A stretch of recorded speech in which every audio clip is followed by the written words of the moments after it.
Selamat datang di channel Simar Imam. Sembari mendengarkan tinggalkan like dan komentarnya bosku. Jangan lupa pasang headset kalian. Siapkan kopi dan camilan. Lupakan pahitnya kehidupan. Mari kita dengarkan sambil rebahan. Penembak jitu terbaik. Bab 721. Kapal perang berkumpul dalam formasi pertempuran, dan kecepatan mereka turun sangat rendah. Semua orang sepertinya sedang menghadapi pertempuran, mata mereka tertuju pada laut yang diselimuti kabut. Di ruang komando kapal perang, Ling Ye berdiri di belakang seorang lelaki tua. Tingkat kultivasi orang tua ini sulit untuk dilihat. Dia setidaknya telah mencapai alam Wuzong dan merupakan panglima tertinggi pihak Wuzong dalam operasi ini. Su Xiaomei juga ada di ruang komando, tapi dia bukan komandan operasi ini. Seorang pria parubaya berjas berdiri di depan Su Xiaomei. Seperti lelaki tua Wuzong, dia setidaknya berada di alam Wuzong, dan kekuatan aslinya sama sekali tidak terlihat. Pada saat ini, pria parubaya dan pria tua Wuzong tampak berat dan menatap instrumen di depan mereka. 10 menit yang lalu, pemindaian radar mendeteksi adanya objek yang berenang di dasar laut. Dilihat dari ukurannya, semua orang menilai itu adalah kapal selam atau kapal yang tenggelam dari beberapa tahun yang lalu. Tak lama kemudian semua orang menyadari bahwa penilaian mereka salah, karena benda yang berenang di dasar laut memiliki panas, seperti sepasang paus raksasa. Untuk mengetahui apa yang ada di laut, kapal komando mengirimkan kapal pengintai bawah air. Akibatnya, kapal pengintai tersebut hancur sebelum benar-benar bisa mendekat. Namun, gambar yang berguna telah dikirim kembali sebelum kapal pengintai dihancurkan. Gambarannya agak buram, namun dapat dinilai bahwa makhluk bawah air tersebut bukanlah paus, melainkan lebih mirip ular laut. Namun ular laut ini juga agak terlalu besar, dan tidak mungkin untuk mengetahui berapa panjangnya dari gambar. Ada makhluk raksasa tak dikenal di segitiga kematian.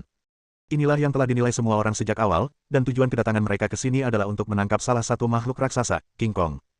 Namun sebelum King Kong ditemukan, dia bertemu dengan makhluk bawah air raksasa.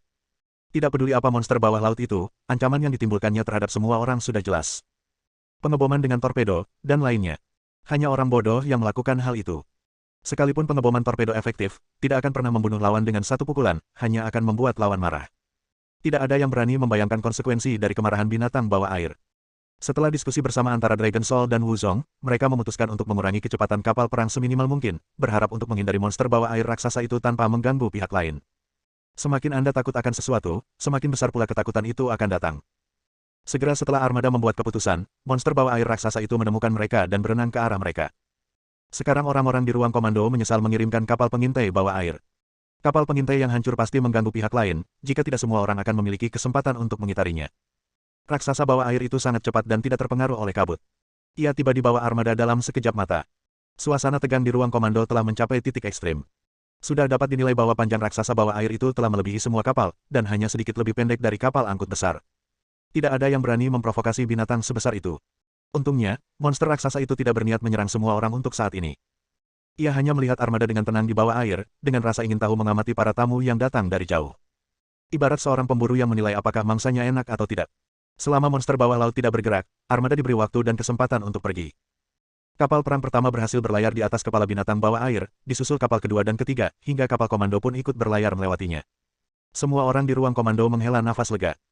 Bahkan lelaki tua dan lelaki parubaya paling kuat dari Wuzong pun berkeringat dingin, mereka diam-diam senang bahwa semua orang tidak diserang oleh binatang raksasa bawah air. Bahkan kapal pengangkut besar berlayar melewati kepala binatang bawah air itu, hanya menyisakan beberapa fregat yang belum datang. Jika keadaan terus seperti ini, semua orang akan baik-baik saja, itu hanya alarm palsu. Tiba-tiba yang tidak terduga. Ketika fregat terakhir hendak berlayar melewati kepala binatang raksasa di dasar laut, lelaki besar itu tiba-tiba muncul dari air seolah-olah dia menyadari bahwa dia akan kehilangan mangsa langkahnya.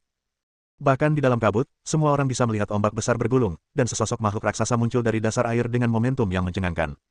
Tampak seperti dinosaurus dari zaman dahulu. Boom! Raksasa itu menabrak fregat terakhir. Lebih tepatnya, ia menggigit fregat. Fregat yang terbuat dari baja sepertinya terbuat dari kertas, tidak terhubung dengannya. Paruh kedua masih terapung di atas air, namun separuh depannya telah tenggelam ke dasar bersama binatang raksasa itu. Menyaksikan adegan ini, semua orang terkagum-kagum melihat betapa kuatnya serangan raksasa itu. Dalam pertarungan sesungguhnya, pihak mereka memiliki peluang kecil untuk menang. Di kapal komando, lelaki parubaya dan lelaki tua Wuzong tidak ragu-ragu sama sekali. Mereka berdua berteriak keras di waktu yang hampir bersamaan, silakan dengan kecepatan penuh. Orang besar itu menggigit setengah fregat itu dalam satu gigitan. Apalagi yang bisa dia lakukan selain melarikan diri. Melihat mereka ditinggalkan, anggota fregat yang tersisa meneriakkan makian satu persatu. Orang-orang di kapal lain diam-diam berterima kasih. Binatang raksasa itu sepertinya merasa bahwa makanan itu tidak terlalu berharga. Setelah tenggelam ke dasar, ia tidak muncul ke permukaan lagi, juga tidak mengejar armada yang melarikan diri. Meski begitu, armada yang melarikan diri tidak punya nyali untuk menyelamatkan separuh fregat, dan hanya bisa membiarkan mereka berharap sendiri.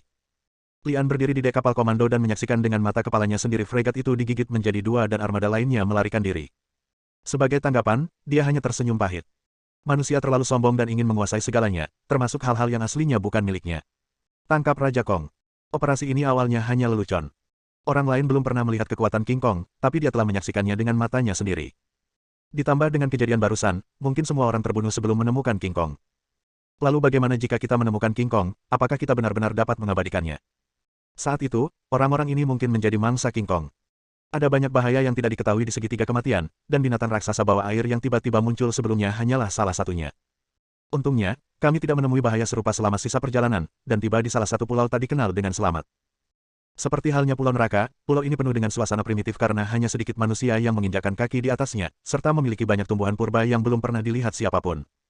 Lian tiba-tiba bertanya-tanya apakah pulau misterius ini akan seperti Pulau Neraka, dengan munculnya makanan buah-buahan aneh seperti buah ginseng. Jika Anda bisa memilih salah satu, kekuatan Anda pasti akan meningkat pesat. Segera Lian menggelengkan kepalanya dan tersenyum pahit, menolak gagasan itu. Kalaupun ada buah kiwi yang mirip dengan buah ginseng di pulau kecil ini, pasti di luar jangkauannya. Pasti ada binatang raksasa yang menjaga buah kiwi. Jika ingin memetiknya, akan terjadi pertarungan antar binatang raksasa yang mirip dengan yang ada di lembah 10.000 ular. Ang Li tidak memiliki kemampuan untuk mengalahkan monster raksasa itu sendirian. Mencari bantuan dari orang lain. Pendekatan ini juga tidak berhasil. Tidak lama kemudian, tim pengintai menemukan jejak kaki King Kong di pantai, sehingga semua kombatan turun dari kapal perang dan mendarat di pulau tersebut. Bab 722. Bah. Suara tembakan yang tiba-tiba membuat Lian mengerutkan kening. Setelah mendarat, Lian diorganisasikan menjadi tim tempur campuran yang terdiri dari 20 orang dan dipisahkan dari tim Ling Ye. Tim tempur campuran ini sebenarnya adalah garda depan. Selain Lian, ada 4 anggota pencaksilat lainnya dalam tim, yang tertinggi adalah ahli bela diri tingkat 8, dan yang terendah adalah ahli bela diri tingkat 6. Karena Lian memiliki tingkat kultivasi terendah, perintah Wu Zong secara alami tidak jatuh pada dirinya. Tugas terpentingnya dalam tim ini adalah mengkonfirmasi King Kong. Kurang dari 5 menit setelah bergabung dengan tim campuran ini, Lian terdiam. Orang-orang di pihak Wu Zong semuanya sombong dan tidak terorganisir dan tidak disiplin adalah cara terbaik untuk menggambarkan mereka sama sekali. Adapun jiwa naga, mereka hanyalah beberapa anggota tempur periferal, dan tingkat tempur mereka secara keseluruhan setara dengan pasukan khusus biasa. Mengandalkan senjata berteknologi tinggi, efektivitas tempur para anggota jiwa naga ini bisa dikatakan bagus, namun... Lian tertawa, haha, di dalam hatinya. Tidak peduli seberapa tinggi efektivitas tempur dari tim campuran yang hanya beranggotakan 20 orang, begitu mereka bertemu King Kong dan monster raksasa lainnya, hanya ada jalan buntu. Dalam pandangan Ang Li, tim garda depan ini hanyalah umpan meriam. Mungkin karena kegugupannya, sedikit gangguan bisa menyebabkan perkelahian. Tidak, prajurit jiwa naga yang berjalan di depan menyadari bayangan gelap bersembunyi di rumput dan memimpin dalam menarik pelatuknya tanpa peringatan apapun. Wow, seekor babi hutan keluar dari rerumputan. Babi hutan ini tidak berbeda dengan babi hutan yang terlihat di dunia luar, hanya saja ukurannya sangat besar, panjangnya lebih dari 3 meter, dan memiliki kecepatan yang aneh. Babi hutan tersebut memiliki kulit yang kasar dan daging yang tebal sehingga sulit dibunuh oleh peluru. Sebaliknya, prajurit yang menembak malah ditembak oleh babi hutan tersebut. Ah! Prajurit itu hanya sempat berteriak, sebelum isi perutnya dikeluarkan oleh gading tajam babi hutan, dan ia pun terdorong keluar. Bah! Anak buah Dragon Soul menarik pelatuknya untuk menyerang babi hutan itu.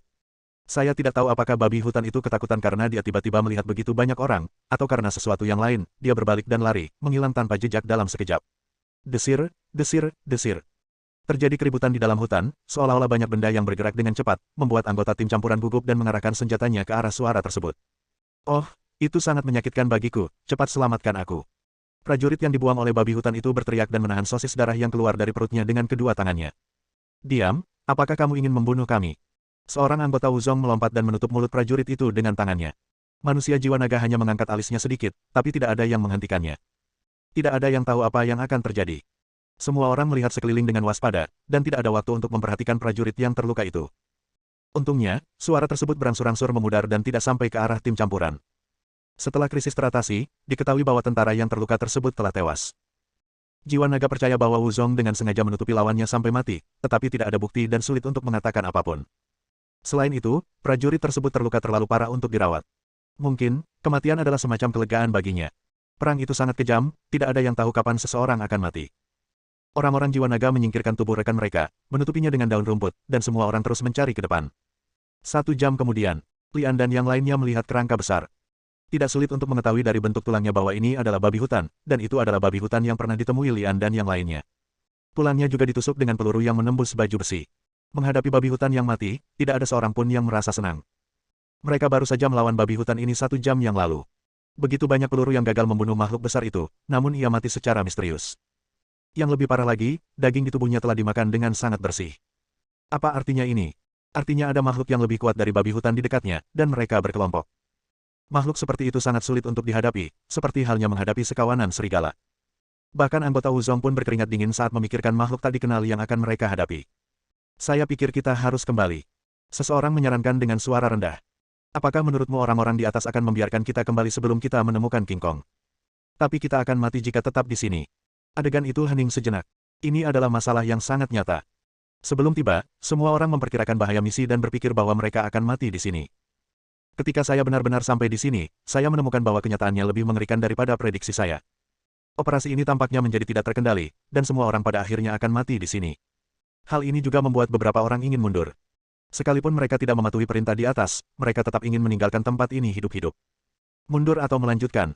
Saat kedua pikiran itu bertabrakan, seekor kadal tiba-tiba keluar dari rerumputan. Wow! Manusia jiwa naga dengan cepat mengarahkan senjatanya ke arahnya, dan orang-orang Wuzong juga menimbang senjata mereka dan melihat ke sisi berlawanan dengan waspada. Kadal ini sangat besar. Kelihatannya bukan kadal, melainkan makhluk yang sudah lama punah di bumi. Maksudmu dinosaurus? Orang-orang berbicara dengan pelan. Lian sudah mengerutkan kening. Dia memegang senapan sniper di tangan kirinya, tapi dia merogoh tasnya dengan tangan kanannya dan mengeluarkan telapak tangannya.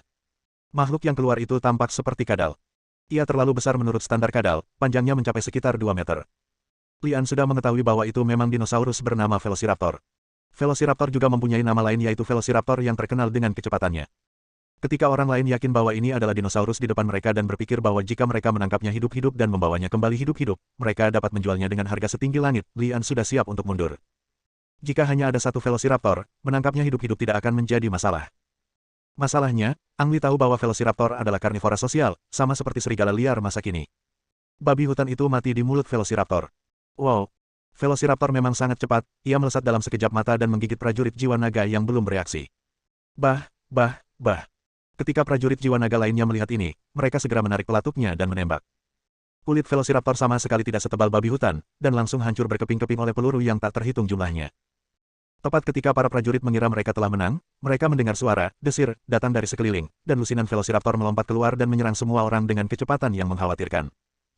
Jeritan menyebar kemana-mana, dan tim campuran kehilangan lebih dari setengahnya dalam sekejap sebelum mereka dapat bereaksi, termasuk Master Seni Bela Diri tingkat ke-7.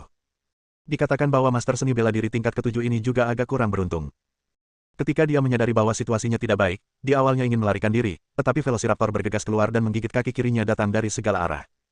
Mereka datang untuk memotongnya menjadi beberapa bagian, tapi sayangnya dia bahkan tidak menggunakan satu gerakan pun.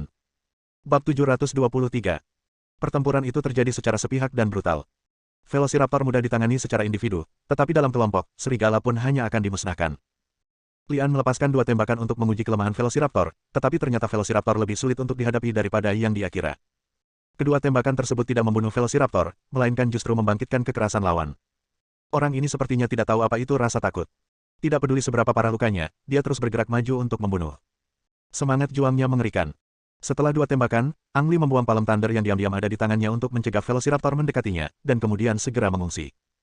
Bukan karena dia kejam, tapi ini hidup dan mati orang lain, tapi dia tidak bisa melindungi dirinya sendiri dalam situasi ini, dan dia beruntung bisa melarikan diri. Setelah menghindari kejaran Velociraptor, krisis Ang Li belum terselesaikan sepenuhnya. Masih banyak makhluk yang lebih berbahaya di pulau aneh ini selain Velociraptor. Saat langit semakin gelap, Lian mencoba menghubungi pasukan cadangan, tetapi menemukan bahwa perangkat komunikasi di pulau itu gagal. Sepertinya sekarang kita hanya bisa bertarung sendirian. Sebelum langit benar-benar gelap, Lian menemukan sebuah pohon besar dan menggunakan batu formasi untuk membuat formasi pertahanan sederhana di sekitarnya. Belakangan, saya merasa tidak nyaman, jadi saya memasang serangkaian jebakan dalam formasi pertahanan, lalu saya naik ke pohon untuk beristirahat. Malam berlalu sangat panjang. Lian tidak berani untuk benar-benar tertidur, dia selalu waspada dengan sekelilingnya, karena takut diserang secara tidak terduga. Setelah akhirnya selamat dari malam itu, Lian menyingkirkan jebakan dan formasi pertahanannya, mengumpulkan energinya dan berjalan menuju arah pendaratan. Sial, misi omong kosong hidup masih menjadi hal terpenting saat ini. Lian berharap dia dapat menemukan pasukan cadangan yang besar. Jika dia benar-benar tidak dapat menemukannya, akan aman untuk kembali ke kapal dan menunggu sampai misinya selesai. Setelah berjalan kurang dari setengah jam, Lian bertemu dengan seorang kenalan, Master Seni Bela Diri tingkat 8 di tim campuran. Apakah itu kamu? Pihak lain sangat terkejut saat melihat Lian, mungkin karena dia tidak menyangka Lian masih hidup. Demikian pula, Lian tidak menyangka ada orang kedua yang lolos dari situasi kemarin. Dilihat dari cara pihak lain berlumuran darah, dia pasti membayar mahal untuk melarikan diri hidup-hidup. Rekan kemarin ini memiliki ekspresi dingin di wajahnya, dengan niat membunuh di matanya. Dia memegang briget kepala hantu erat-erat di tangannya, seolah menghadapi musuh yang tangguh. Lian bingung, melihat melewati orang lain dan melihat ke belakang, dan segera mengerti apa yang sedang terjadi. Awalnya, Lian mengira orang lain sedang berdiri di depan semak biasa. Setelah diperiksa dengan cermat, dia menemukan bahwa itu bukanlah semak sama sekali, melainkan sesuatu yang mirip dengan sarang burung. Meskipun pihak lain mencoba yang terbaik untuk memblokirnya, Lian masih melihat beberapa raksasa tergeletak di sarangnya. Telur dinosaurus. Orang ini pasti berencana membawa telur dinosaurus segar itu kembali ke peradaban dan menghasilkan banyak uang. Adapun penampilannya, itu pasti mengganggu rencana awal pihak lain, jadi dia memandangnya dengan permusuhan, dan bahkan ingin membunuhnya dan membungkamnya. Lian tersenyum pahit di dalam hatinya. Dilihat dari ukuran telur dinosaurus yang melahirkannya adalah binatang raksasa. Orang ini sebenarnya punya ide tentang telur dinosaurus. Bukankah dia takut membuat marah semua orang? Lian tidak ingin pihak lain memiliki kesalahpahaman, dan dia tidak ingin mengarungi perairan yang bermasalah, jadi dia berkata, "Kamu." Segera setelah kata-katanya dimulai, kata-kata lainnya terhenti, dan seorang pria bertubuh besar muncul di belakang telur dinosaurus. Tyrannosaurus Rex. Benar sekali, dari ukurannya yang besar dan tampilannya yang jelek, bisa dipastikan itu adalah Tyrannosaurus Rex asli. Kedua mata ganas Tyrannosaurus Rex itu menoleh sedikit, menatap Lian dan orang lain. Gulu. Setelah menelan air liurnya, Lian mau menggunakan metode pernapasan Sansekerta untuk menenangkan dirinya dan berkata dengan lembut, "Berdiri di sana dan jangan bergerak." Mendengus. Pihak lain belum menyadari bahayanya. Dia mendengus dingin dan melambaikan pedang berkepala hantu di tangannya. "Nak, kenapa aku harus mendengarkanmu? Jangan kira karena kita sama-sama anggota Wuzong, aku akan melepaskanmu. Jika kamu berani punya ide tentang telur dinosaurus, maka aku akan memotongmu dengan pisau." Lian tidak bisa berkata-kata dan tidak repot-repot mengingatkan pihak lain lagi. Sementara Tyrannosaurus Rex fokus pada pihak lain, dia mundur sedikit, berencana meninggalkan tempat berbahaya di depannya terlebih dahulu. Pihak lain mendengus jijik saat melihat ini, dan segera menyadari ada sesuatu yang tidak beres, semburan panas datang dari belakang. Sebuah firasat buruk muncul di benakku, dan aku menoleh ke belakang secara mekanis. Ketika dia melihat kepala Tyrannosaurus Rex begitu dekat dengannya, napasnya tiba-tiba terhenti, dan jantungnya serasa meledak saat ini. Bagaimanapun, dia adalah master seni bela diri tingkat 8. Dia dengan cepat menjadi tenang, dan semua kekuatan di tubuhnya meledak dalam sekejap, ingin melarikan diri dari sini. Hampir di saat yang bersamaan, Tyrannosaurus Rex juga mulai bergerak. Sebelum master seni bela diri tingkat 8 melompat, dia digigit oleh mulut Tyrannosaurus Rex yang berdarah. Kecuali kakinya yang masih menempel di tanah, seluruh tubuh di atasnya telah mencapai mulut Tyrannosaurus Rex. Titik. Setelah menyaksikan teror Tyrannosaurus Rex dengan mata kepalanya sendiri, Ang Li tidak berani tinggal dan melarikan diri dari lokasi kejadian seperti meteor. Beberapa jam kemudian, Ang Li akhirnya sampai di tepi hutan dan melihat garis pantai. Selama periode ini, Lian menghadapi beberapa bahaya, namun dia melarikan diri dengan kecerdasannya yang luar biasa dan tidak menderita luka apapun. Melihat armada yang diparkir di tepi pantai, Lian merasa lega, berpikir selama dia naik kapal, dia akan aman untuk saat ini. Begitu dia bergerak, Lian sedikit mengernyit dan menghela nafas ringan. Bau darah tertiup angin laut, dan itu bukanlah hal yang baik. Lian berbaring lagi dan mengambil teleskop untuk mengamati dengan cermat. Setelah beberapa menit, Lian akhirnya menemukan masalahnya. Meski semua personel tempur sudah berada di darat, masih ada beberapa pelaut yang tersisa di kapal. Saat ini, Lian tidak melihat para pelaut tersebut. Setelah menempuh perjalanan yang jauh, mustahil bagi seorang pelaut untuk tidak keluar mengudara kecuali terjadi sesuatu. Penyihir. Seorang penyihir yang bersembunyi di balik jubah hitam muncul di haluan kapal, dan kemudian manusia serigala yang berubah menjadi serigala muncul satu demi satu dan menempati berbagai kapal. Sekarang Lian mengetahui mengapa tidak ada pelaut yang muncul, dan mereka semua dibunuh oleh manusia serigala. Bagaimana orang-orang ini datang ke sini? Mungkinkah itu jebakan lain yang dibuat oleh klan penyihir? Salah. King Kong itu nyata dan Ang Li telah melihatnya dengan matanya sendiri. Satu-satunya penjelasan adalah klan Wu mengikuti semua orang di sini, dan tujuan mereka adalah King Kong. Ang Li memikirkan tentang burung gagak yang muncul di Pulau Neraka dan menyerang semua orang. Aneh pada saat itu, tapi sekarang sudah dijelaskan sepenuhnya. Kemunculan penyihir dan manusia serigala mematahkan ide Ang Li untuk bersembunyi di kapal. Tampaknya musuh-musuh ini tidak terburu-buru untuk pergi. Setelah melompat dari kapal, mereka berdiri di pantai seolah menunggu seseorang. Lian tidak terburu-buru untuk pergi, dan tinggal di sana sementara untuk terus mengamati. Bab 724. Setengah jam kemudian, terdengar suara gemuruh di udara, dan sebuah pesawat angkut bersenjata, dikawal oleh 2 jet tempur, muncul di langit di atas pulau. Pesawat angkut mendarat dengan mulus di pantai. Pertama, gelombang penyihir yang bersembunyi di jubah hitam keluar dari kabin, diikuti oleh seorang pria parubaya mengenakan bulu yang keluar dengan dukungan 4 wanita menawan. Keempat wanita menawan ini tidak bersembunyi di balik jubah hitam, tapi masing-masing mengenakan jubah hitam, yang sangat mirip dengan jubah hitam para penyihir. Di dalam klan penyihir, status penyihir sangat rendah. Selain melakukan tugas seperti penyihir, mereka biasanya mengabdikan diri untuk melayani tuannya. Pria berbulu adalah tokoh penting dalam klan penyihir. Begitu dia muncul, semua manusia serigala dan penyihir di pantai berlutut di tanah dan memberi hormat. Lian memberikan perhatian khusus pada pria parubaya ini, tanpa mengetahui bahwa dia adalah saudara kedua Wu Dayong, bernama Wu Mo. Wu Mo memandang anak buahnya dengan sikap merendahkan semua makhluk hidup, dan secara tidak sengaja melihat ke arah persembunyian Lian, dengan sedikit cibiran di wajahnya. Hati Lian mencelos, merasa seperti ketahuan. Pintu jahat. Lian diam-diam berpikir, mengetahui bahwa klan Wu memiliki banyak rahasia yang tidak dapat dijelaskan, bukanlah hal yang aneh untuk menemukannya. Oleh karena itu, Lian tidak berani tinggal lebih lama lagi. Jika ada begitu banyak manusia serigala dan penyihir yang menyerang bersama-sama, dia tidak akan memiliki peluang untuk bertahan hidup. Menimbang senapan snipernya, Lian berbalik dan berjalan lebih jauh ke dalam hutan lagi. Tuan muda kedua. Penyihir yang datang lebih dulu mendatanginya dan memanggil dengan lembut, melirik ke arah kiri Lian, dan bertanya. Apakah kamu akan mengirim seseorang untuk membunuhnya? Tidak, yang penting berbisnis dulu. Umo memerintahkan, melihat jauh ke dalam hutan, dan tiba-tiba sepertinya berubah pikiran. Pertama kirim beberapa serigala untuk memberi pelajaran pada Lian. Ingat, jangan bunuh dia, anak itu mungkin memiliki warisan Buddha. Petik 2. Dimengerti. Penyihir itu menjawab dengan lembut, menoleh dan menunjuk, dan kelima manusia serigala mengejar ke arah Lian. Setelah beberapa menit, Lian berlari ke depan dan melihat ke belakang, sambil mengutuk dalam benaknya, sialan, orang-orang itu benar-benar menemukannya. Ada suara, mencicit, di belakangnya, dan beberapa sosok bergerak cepat, dan keterampilan gerakan mereka sama sekali tidak kalah dengan Lian. Berlari seperti ini bukanlah suatu pilihan. Ada bahaya yang tidak diketahui di depan, dan akan merepotkan jika mereka diapit oleh dua sisi. Lian tiba-tiba berhenti dan berdiri bersandar di pohon besar. Dia segera mengganti majalah aslinya, melihat ke sisi berlawanan melalui pemandangan, dan diam-diam mengatur pernapasannya untuk menenangkan diri. Majalah baru ini berisi peluru pembakar yang menembus baju besi. Peluru jenis ini juga memiliki fungsi menembus dan membakar baju besi, dan merupakan pembunuh utama di medan perang. Saat Lian bersiap-siap, manusia serigala yang belum berubah menjadi serigala bergegas keluar. Bang! Peluru berterbangan. Manusia serigala tidak dapat mengelak dan kepalanya terkena peluru. Kemudian bom pembakar meledak. Api panas langsung menyelimuti manusia serigala, dan bau daging gosong memenuhi udara. Melihat ini, manusia serigala di belakang mereka semua berlindung, dan semburan serigala terdengar dari belakang. Orang-orang ini bertransformasi lagi. Ketika mereka muncul kembali, mereka telah berubah menjadi serigala raksasa. Bang! Ang Li menarik pelatuknya dan pelurunya terbang keluar. Kali ini, serigala raksasa telah bersiap dengan baik dan menghindar saat Lian menarik pelatuknya, berhasil menghindari titik vital. Dengan ledakan, serigala raksasa yang terkena berubah menjadi serigala api, namun tidak mati dan masih bergegas menuju Lian dengan kecepatan yang mengkhawatirkan. Bah! Ang Li menarik pelatuknya satu demi satu, dan ketiga peluru yang tersisa di magasinnya mengenai serigala api, dan nyala api tiba-tiba membesar beberapa kali lipat. Aduh! Vitalitas manusia serigala sangat kuat, bahkan jika ia terbakar oleh api yang ganas, ia tetap meledak dengan niat membunuh yang kuat dan menerkam Lian. Retakan!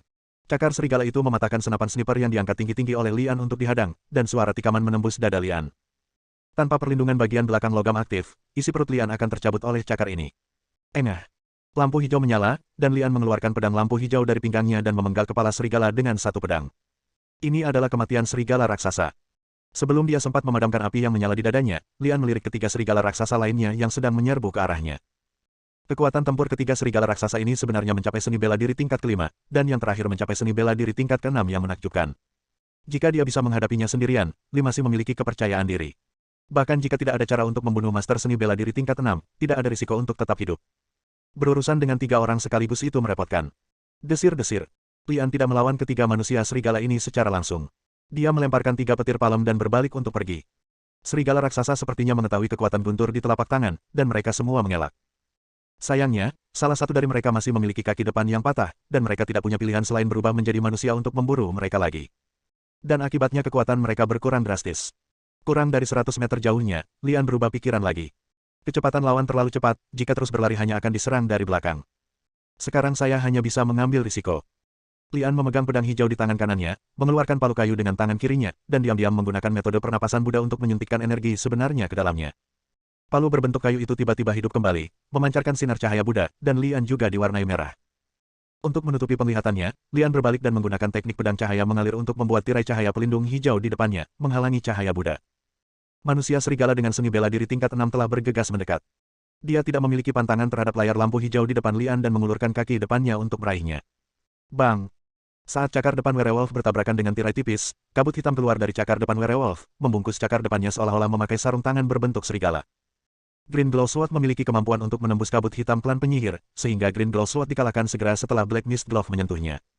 Namun, sarung tangan kabut hitam juga menghabiskan kekuatan tirai tipis dan menciptakan cacat. Dengan suara keras, Tirai tipis itu tergores oleh cakar serigala, dan hantaman kuatnya mengejutkan punggung Lian. Serangan manusia serigala berlanjut, dan dia meraung dan terus berlari menuju Lian. Pada saat ini, aliran cahaya merah keluar dari tangan kiri Lian, langsung menghadap manusia serigala. Manusia serigala sepertinya menyadari krisis tersebut, dan tidak mungkin lagi menghindarinya, jadi dia hanya bisa gigit jari dan terus menggigit, berharap bisa menelan aliran cahaya dalam satu gigitan. Ini meremehkan warisan Buddha. Dengan bunyi, pop kepala werewolf menguap seperti kabut air, hanya menyisakan tubuh serigala, yang melesat ke depan agak jauh dan jatuh ke tanah. Serangan Lian sangat rumit, tidak hanya membunuh manusia serigala dengan seni bela diri tingkat 6 di depannya, tetapi juga manusia serigala lain yang mengikuti dari belakang. Bagaimanapun, palu kayu itu menyerap hampir setengah energinya sekaligus, dan energi yang tersisa tidak cukup untuk mendukungnya membunuh manusia serigala lain, jadi dia berharap menggunakan pukulan ini untuk menyebabkan kerusakan pada manusia serigala lain. Bersambung,